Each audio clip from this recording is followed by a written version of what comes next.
ঠিক করবে আগামী 5 বছর আপনারা ভালো থাকবেন নাকি অন্য কারো তাবেদারি করে আপনাদের থাকতে হবে। রাজনীতির রাজপথে এবার এক নারী নেত্রীর গর্জন। জামায়াত ইসলামী ডক্টর শফিকুর রহমানের এক্স হ্যান্ডেল থেকে কর্মজীবী নারীদের নিয়ে কুরুচিপূর্ণ মন্তব্যের প্রতিবাদে এবার অগ্নিগৃহের মতো ফেটে পড়ল ব্যারিস্টার রুমিন ফারহানা। নারীদের ঘরের বাইরে কাজ করাকে পতিতাবৃত্তির সঙ্গে তুলনা করায় ক্ষোভে ফেটে পড়েছেন রুমিন ফারহানা। নারীরা কি আপনাদের দয়া ও করুণার পাত্র, নাকি আপনাদের নোংরা মানসিকতার লক্ষ্যবস্তু? হ্যাকিংয়ের দোহাই দিয়ে কি পার পাবেন জামায়াত আমির? রুমিন ফারহানার সেই বিস্ফোরক প্রতিক্রিয়া নিয়ে আমাদের আজকের বিশেষ প্রতিবেদন। দর্শক, শনিবার বিকেলে যখন পুরো দেশ 12 ফেব্রুয়ারির নির্বাচন নিয়ে ব্যস্ত, ঠিক তখনই জামায়াত আমিরের ভেরিফাইড হ্যান্ডেল থেকে আসা একটি পোস্ট নিয়ে বিষ ঢেলে দিলেন নারী সমাজ।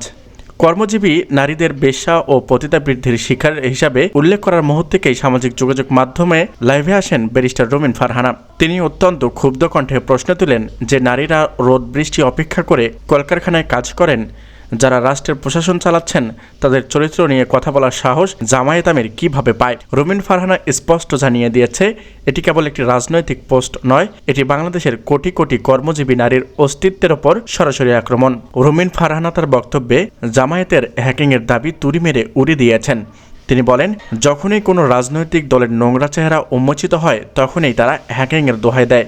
ডক্টর শফিকুর রহমান আরও বলেন, আপনি কি মনে করেন এদেশের মানুষ এতই বোকা? আপনার দলের দীর্ঘদিনের যে দৃষ্টিভঙ্গি নারীর প্রতি, এই পোস্ট তার প্রতিফলন। হ্যাকিংয়ের নাটক বন্ধ করে অবিলম্বে দেশের নারী সমাজের কাছে প্রকাশ্যে ক্ষমা চান। রুমিন ফারহানা আরও যোগ করেন, আমরা যারা রাজনীতি করি তারা কি বেশ্যা? আমাদের মায়েরা কি বেশ্যা? যারা গার্মেন্টসে কাজ করে অর্থনীতি সচল রেখেছে তারা কি বেশ্যা? এই ধরনের শব্দচয়ন আপনার উগ্রবাদী মানসিকতার প্রতি বহিঃপ্রকাশ। রুমিন ফারহানা এই সাহসী অবস্থানে নেটিজেনদের মাঝে ব্যাপক প্রশংসা কুড়াচ্ছে। রুমিন ফারহানার এই আক্রমণাত্মক মেজাজ বিএনপি জামায়াতের সম্পর্কে সমীকরণে বদলে দিতে পারে। বিএনপির ভেতর যারা প্রগতিশীল ও নারীদের নেতা রয়েছেন, তারা সবাই রুমিন ফারহানার এই অবস্থানকে সমর্থন করেছে। রুমিন সরাসরি আলটিমেটাম দিয়েছেন যে এই ধরনের সাম্প্রদায়িক ও কুরুচিপূর্ণ মানসিকতা নেতাদের সাথে জোটবদ্ধ হয়ে দেশ গড়া সম্ভব নয়। তারেক রহমানের ডিজিটাল বাংলাদেশ স্বপ্ন আর রুমিন ফারহানার প্রগতিশীল রাজনৈতিক কিতাবে জামায়াতের এই পশ্চাৎপদ দর্শনের সাথে সংঘাতের পথে রুমিন ফারহানা দাবি করেন, প্রশাসনকে অবশ্যই এই পোস্টের আইপি অ্যাড্রেস তদন্ত করে দেখতে হবে যে এটি আসলেই হ্যাকিং কিনা। রুমিন ফারহানার লাইভ ভিডিওটি কয়েক ঘন্টার মধ্যে লক্ষ লক্ষ মানুষের কাছে পৌঁছে যায়।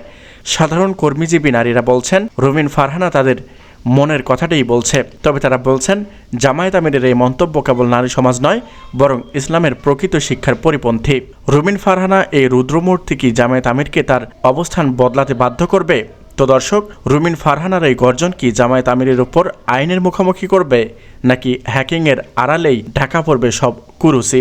আপনি কি রুমিন ফারহানার এই বক্তব্যের সাথে একমত? কর্মজীবী নারীদের নিয়ে এমন মন্তব্যের বিচারক হওয়া কি উচিত? আপনাদের মূল্যবান মতামত আমাদের ভিডিওর কমেন্ট বক্সে লিখে জানান। ত্রয়োদশ জাতীয় সংসদ নির্বাচনের প্রতিটি ব্রেকিং আপডেট পেতে আমাদের চ্যানেলটি সাবস্ক্রাইব করে আমাদের সাথেই থাকুন। ধন্যবাদ।